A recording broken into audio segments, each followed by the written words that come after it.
Dios les bendiga, hermanos. Mi nombre es Pablo Hernández. Y yo soy Ale López y ya va a empezar el culto. ¿Ya viste la hora que es? Ya sabes que hay mucho tráfico. Ya sé, ya llevo todo. No, espérame, me falta la Biblia. Ay, como siempre. Pues apurémonos porque ya va a empezar el culto. Hermanos, bienvenidos a este nuevo episodio de Imagínate ser protestante y le damos la bienvenida a nuestro hermano Alfonso. Hermano Alfonso, Dios te bendiga. Dios Hermano bendiga. Pablo, Dios te bendiga. Dios les bendiga. En esta ocasión vamos a continuar con este tema, respondiendo los puntos en específico. Y nuestra pasaje base del día de hoy se encuentra en San Mateo capítulo 16, versículo número 16, que dice: respondiendo Simón Pedro dijo: tú eres el Cristo, el Hijo del Dios viviente.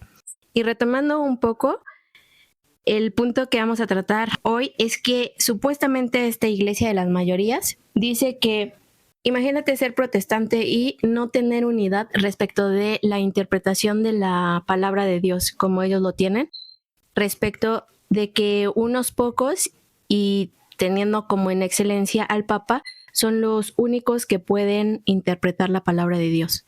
Vimos de la vez pasada que gracias a esta mala interpretación de las Sagradas Escrituras es que nosotros como protestantes tenemos denominaciones y que tenemos diferentes formas humanas, mencionarlo claramente, en que se interpreta la palabra de Dios. No es que haya muchas versiones de la Biblia, porque la palabra de Dios es una sola y ese es Cristo Jesús y está explícito en la palabra de Dios, nada más hay que leerla. Y somos nosotros los hombres los que hacemos divisiones, sectarismos, los que hacemos acepción de personas. Pero la palabra de Dios es para todo aquel que quiera creer en él. Ahora, nos mencionabas, hermano Alfonso, un poquito de en la iglesia de las mayorías, quien tiene la palabra absoluta, por así decirlo, es el Papa para interpretar la Biblia. Sí, ellos tienen lo que llaman la santa tradición y que de ahí sale el magisterio eclesial. Obviamente como cabeza principal con el Papa, ¿no? Pero ellos han llegado a un punto de deformidad, por así decirlo, en el que se considera prácticamente que la palabra de Dios culminó con el Apocalipsis, con ese último escrito de Juan, y que a partir de ahí, como ya no se podía escribir más, comenzaron con la tradición, con situaciones que ellos consideran verdades absolutas, pero que están fuera de la palabra de Dios, sin embargo, están aparentemente fundamentadas ahí, y son reglas y deberes e interpretaciones de la palabra que deben seguirse al pie de la letra, principalmente fundamentadas en los llamados también, repito mucho la palabra santo, en los llamados santos padres, Agustín, Anselmo, Tomás de Aquino, Buenaventura, que ellos fueron los, digamos, más importantes teólogos del catolicismo o de la Iglesia Universal durante la Edad Media, que dieron todas estas interpretaciones y que a pesar de que ya había una iglesia establecida cuando la aprobó Constantino, digamos que ahora se le dio una profundización teológica, por así decirlo. Entonces, sí es como tal el Papa, sin embargo, la historia nos ha dicho que no todos los papas han sido letrados. Ha habido muchos papas que realmente no conocen mucho de teología y más bien están en ese puesto por su capacidad de mandato. Y son otros teólogos que forman parte de ese magisterio quienes interpretan la doctrina como tal. Ahora, lo mencionas muy bien, porque realmente esto del papado viene de los romanos. Por eso se dice católico romano. Sí. Porque es una derivación del puesto que se ocupaba de los césares. El César es, y le daban el puesto a alguien. Y eso es lo que pasó y se heredó para el catolicismo, o más bien el catolicismo, el romano, para tener esa inclusión de los cristianos, adoptaron el cristianismo, valga la expresión, como religión, porque antes eran paganos.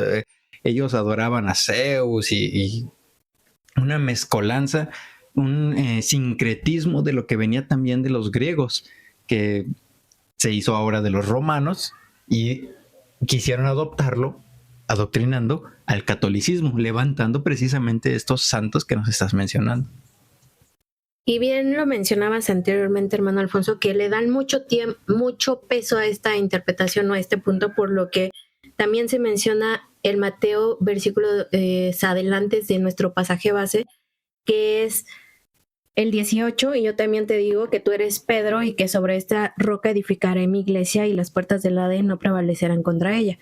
Porque ha habido una mala interpretación respecto de a quién le dio la autoridad de, ahí tú podrás corregirme, de una supuesta iglesia levantada en ese momento por Cristo, y dos, respecto de una autoridad absoluta que Jesús le da a esta persona. Cuando, si leemos de manera contextual y de manera histórica a quién se está refiriendo, vemos que no se está refiriendo a Pedro, porque Pedro aún tenía un proceso de crecimiento adelante, que capítulos más adelante de la historia y de los evangelios podemos ver que le negó.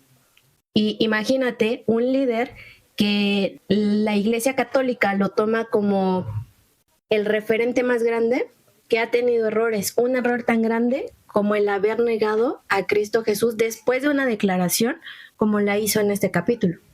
Sí, como comentas, es uno de los momentos en que la Iglesia Católica fundamenta un inicio de la Iglesia, un comienzo de la Iglesia de Jesús, pero como bien sabemos, ni siquiera ellos se ponen de acuerdo en esto, porque incluso hay muchos teólogos católicos. El último que lo defendió mucho fue el Papa Juan Pablo II, que ahora declaran santo. Él decía que la fundación de la iglesia fue cuando le atravesaron el costado a Jesucristo, cuando sale sangre y agua, porque él decía que la sangre era Dios y el agua era su pueblo. Entonces, así como esta, hay muchas interpretaciones en las que sí, como tal, esta es la más conocida, pero como bien comentas, viene por una mala interpretación en la que no se tiene en cuenta el lenguaje original ni el contexto anterior. De esa parte mencionábamos un poco sobre cómo se piensa que se le da la autoridad a Pedro de que ahora él sea el líder. Sin embargo, no es lo que Dios ha establecido realmente, sino que quien lidera a la iglesia siempre ha sido y será el Espíritu Santo de Dios. Así tanto en nuestros tiempos como en el tiempo de la primera iglesia. Y nosotros tenemos esto fundamentado con precisamente Pedro, que muchos lo consideran como el líder de la iglesia, pero el líder es el Espíritu Santo. Lo podemos ver también en una parte de falencia de Pedro, valga la expresión, en que Pablo lo reprende. Digo, yo creo que algún católico que nos esté escuchando se está revolcando. No, ¿cómo crees que? Pues sí, lean la Biblia. Pablo reprende a Pedro porque quiere volver al judaísmo, a los gentiles, cuando el Señor Jesús nunca manda esa parte. Ahí la autoridad no era Pablo como tal. Ahí la autoridad es el Espíritu Santo que estaba guiando a Pablo, porque el Espíritu Santo siempre es el que dirige y debe de dirigir a las personas, porque ¿quién más nos va a guiar sino el Espíritu de verdad que Dios mismo ha dejado para nosotros? Ahora, otro ejemplo más, con David. David era el rey. ¿Quién se le iba a poner al tú por tú? Entonces tenemos la falencia de David, del rey David, cuando manda a matar a Urías para tomar a Betsabé como su mujer. Sin embargo, aunque él era el rey, aunque él era la máxima autoridad en el pueblo de Dios, Israel, ahí llega el profeta Natán lleno del Espíritu Santo y le dice: un hombre robó una ovejita. Era la única que tenía, pero él tenía miles de ovejas. Y el hombre que nada más tenía una, se lo mató y se robó la ovejita. ¿Qué crees que debemos de hacer con él? Y dijo David que muera. Y le revela a Natán: bueno, este mal pastor, esta mala persona que mató eres tú. Porque aunque tú lo hayas encubierto, esto no queda encubierto a los ojos de Dios. Y la autoridad espiritual ahí es del profeta Natán hacia el rey David, diciendo, lo que estás haciendo está mal. Lo que hizo Pedro está mal. Y lo que hacemos nosotros como seres humanos al interpretar, dejando fuera al Espíritu Santo, está mal. Siempre la iglesia debe ser guiada por el Espíritu Santo. Sí, hermano, y justo con lo que comentas, recordé un pasaje, ya lo encontré, está en 1 Corintios 2, 1 Corintios capítulo 1, versículos del 12 al 13, y Pablo dice, quiero decir que cada uno de vosotros dice, yo soy de Pablo, y yo de Apolos, y yo de Cefás, y yo de Cristo. ¿Acaso está dividido Cristo? ¿Fue crucificado Pablo por vosotros? ¿O fuisteis bautizados en el nombre de Pablo? Precisamente porque ya desde ese momento comenzaba a haber esta división, esta selección de quiénes seguían a quién, precisamente porque no estaban enfocados en seguir a Cristo Jesús. Muchos católicos lo comentan, pues los católicos somos de Pedro y los protestantes son de Pablo. E incluso, estando ya en el cristianismo, he notado ciertas expresiones de nosotros mismos en las que parecemos paulistas, ¿no? Porque me caen mal los bautistas. Esos de Juan el Bautista, no saben. Problema. Pero sí, incluso hasta nosotros mismos podemos llegar a tener ese desenfoque y por eso debemos auxiliarnos constantemente en el Espíritu Santo para no perder esa cabeza. Y a mí me recordó en Primera de Pedro, capítulo 1:20, que dice, entendiendo primero esto, que ninguna profecía de la Escritura es de interpretación privada, porque nunca la profecía fue traída por voluntad humana, sino que los santos hombres de Dios hablaron siendo inspirados por el Espíritu Santo.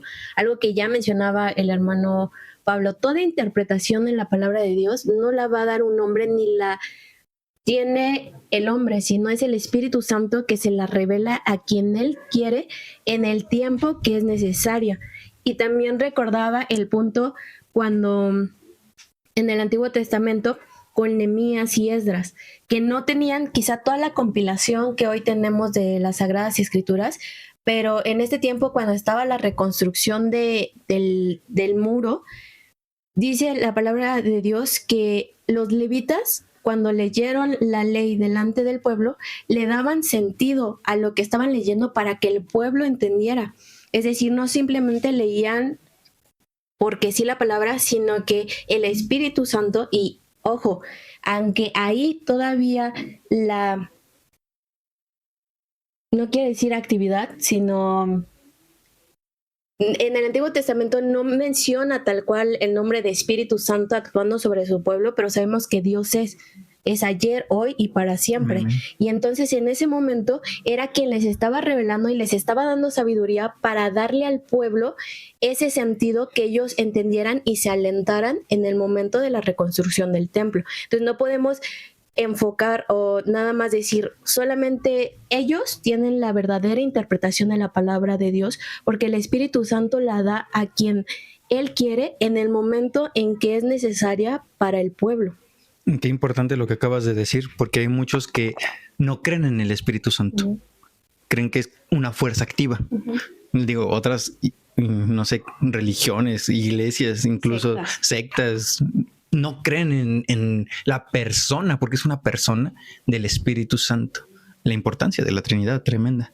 Pero a lo que quiero llegar es la importancia de la atemporalidad de Dios, que Dios no está sujeto a nuestro tiempo, que la palabra de Dios no está sujeta a la interpretación únicamente cuando fue escrita con el apóstol Juan, por decir alguno, o de Moisés, el patriarca, sino que la palabra de Dios también puede estar vigente hoy, como cuando estuvo con Moisés, como cuando estuvo con el apóstol Juan, y está fuera del tiempo, porque nosotros lo vemos, y se los mencionaba a los jóvenes hoy precisamente, de que nosotros pensamos, hoy morimos, y pensamos que cuando venga Cristo en, no sé, 50 años o mañana, vamos a estar todo ese tiempo esperando.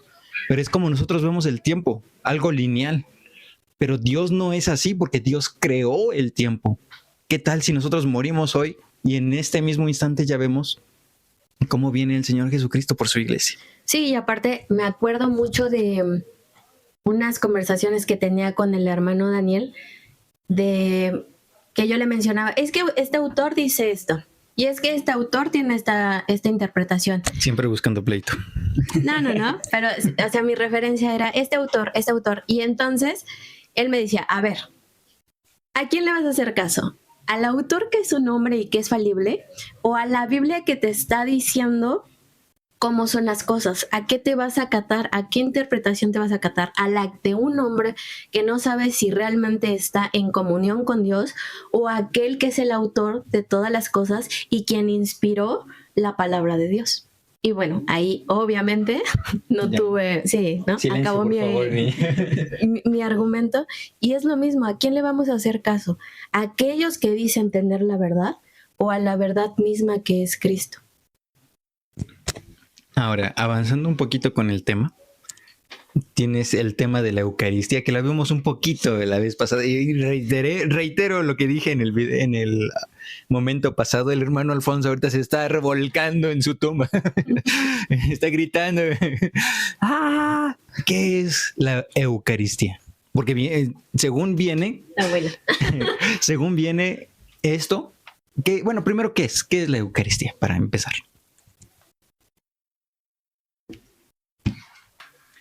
Respondiendo concretamente, la Eucaristía es la transustanciación de los elementos, en este caso el pan y el vino, para que puedan ser transformados en el cuerpo y la sangre de Cristo. Esto interpretado de el capítulo 13 de Juan. Somos miembros de la Iglesia Cristiana Ebenezer, y en este podcast vamos a descubrir la vida que Jesucristo quiere que vivamos a través de su palabra. Y también vamos a platicar de la concepción humana y lo que en verdad dice la Escritura respecto de quién es Dios, sus mandamientos y la relación que tenemos con Él. Vamos a subir capítulos los días martes, jueves y domingo. En YouTube nos pueden encontrar como Ebenezer 4645, en Facebook Iglesia Cristiana Ebenezer, en Instagram Ebenezer-273. En Spotify, YouTube y Facebook también nos pueden encontrar como Ya va a empezar el culto. No olvides compartir y seguirnos. ¿Y sabes qué? Ya vámonos porque ya va a empezar el culto.